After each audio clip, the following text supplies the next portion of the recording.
And Somebody had to correct me the other day and said, "No, you're not actually a millennial. You're in the middle slash or whatever you call that." yeah, I said why, and I'm sure it could be.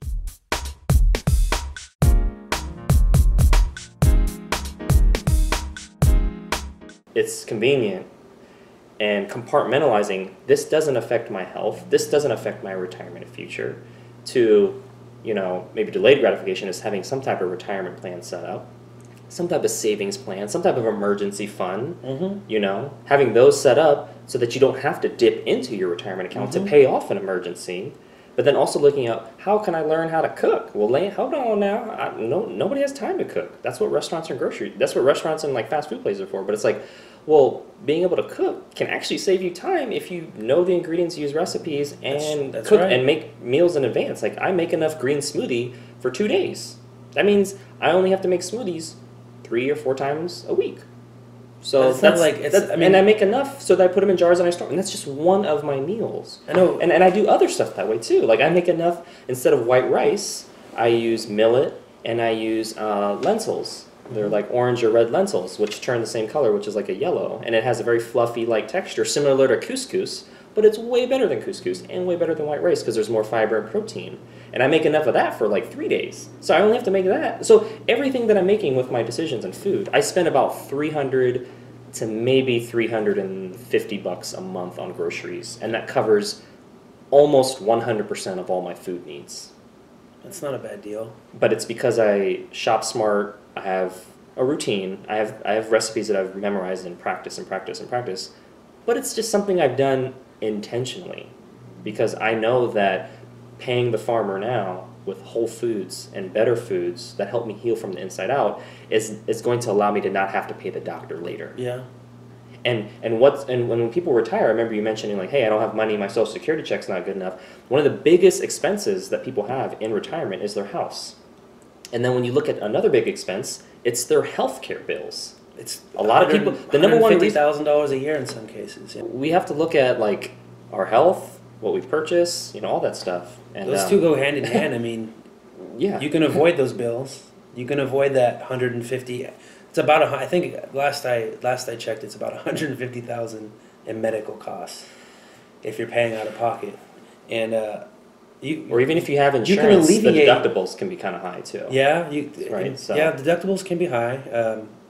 But I mean, you just gave a pretty good case to help alleviate some of those medical costs. Yeah.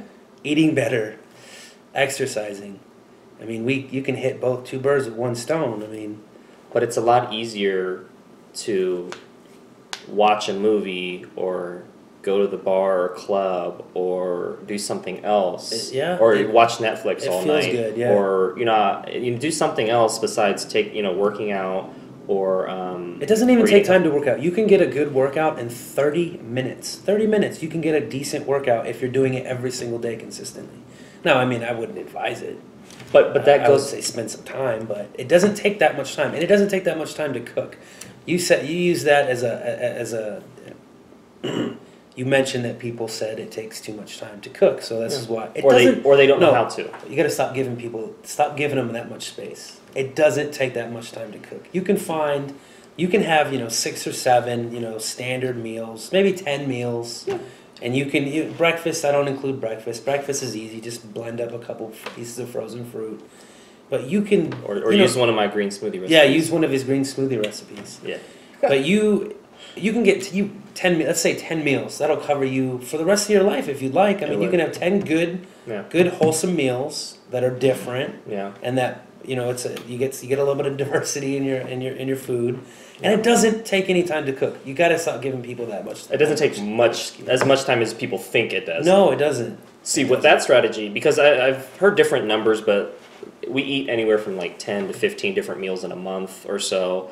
We just aren't paying attention. So when we go to that fast food restaurant or Chipotle or McDonald's or we eat out at the whatever restaurant, or you make a dish at home, if you were to add up all of those and all the side dishes and stuff, you're probably rotating into not unconsciously, but whatever. You're just rotating between 10 to 15 different meals. You're getting the same thing in most places. But it's more randomized because you're not writing it down and thinking about it. You're just like, I'm in the mood for this. Let's go here. Yeah. I'm in the mood. But if you wrote them all down in food journals wise, it'd be the same 10 to 15 places every month.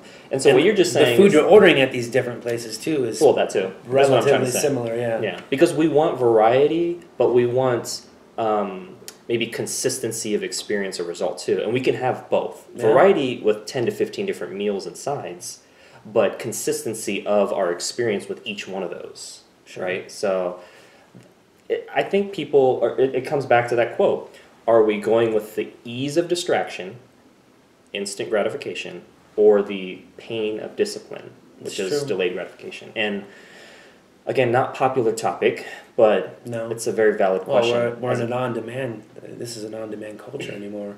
That's true. You got Amazon. You can order something on Amazon right now, and it'll be here in 2 hours? 2 days with Prime? No, there's something that's in hours. It comes in hours. Somebody had to mention this to me the other day because I was pontificating on the same BS the other day, talking about, man, can we just wait? Can we be more patient, please? And this guy said, I ordered protein on Amazon. It was plant protein, by the way. Hey. Yeah.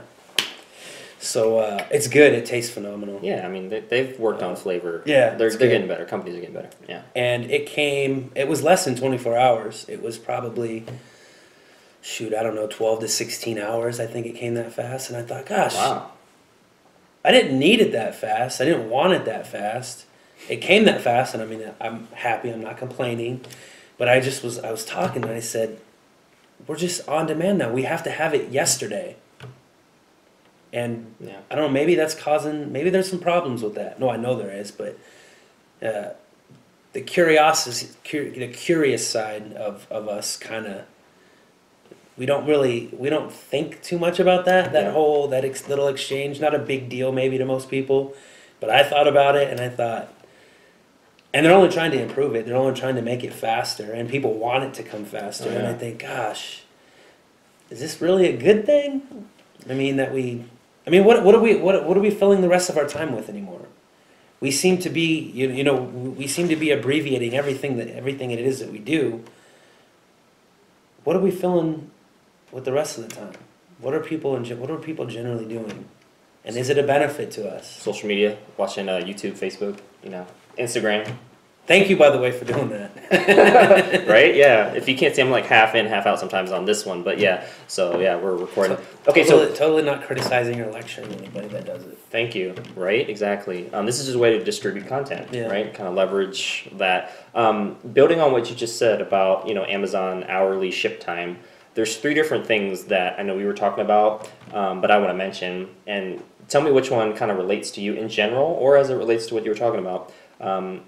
They've said that people are addicted to technology, and from a chemical standpoint, it's because of the dopamine release. It's the same thing. The novelty. Yeah, there's novelty and newness, and every time you get the bing, the ding, the hum, the buzz, the reward center sends some dopamine down. Mm-hmm. Yeah. There's that, and then the other concept I wanted to mention was what Jordan Peterson, one of the links you'd sent, one of the videos, was talking about. Basically, if you want to, have a goal for your life or do something with purpose, it's helpful to have some type of game plan, right?